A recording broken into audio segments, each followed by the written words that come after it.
TMC stock analysis and price predictions for Thursday and onwards. Is it a buy or not? Let's see where is TMC metal stock going. I'm going to be breaking this down in this brief short 1 minute video. As the only guy in this space with an actual track record of 44,000 videos over 5 years, documentation of everything. I've seen what's working and what's not, especially with TMC since I began buying when it was $2. And here's the video demonstration proof, right?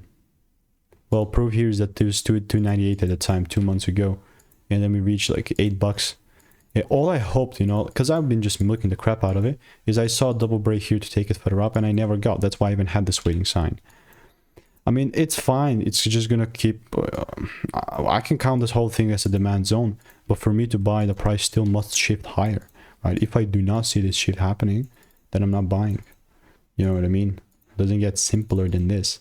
So all I'm doing in the meantime is I'm just waiting for rules to be met. And if you want to stay tuned and get my money making emails and insights, click the first link in the description. We'll continue to keep you updated.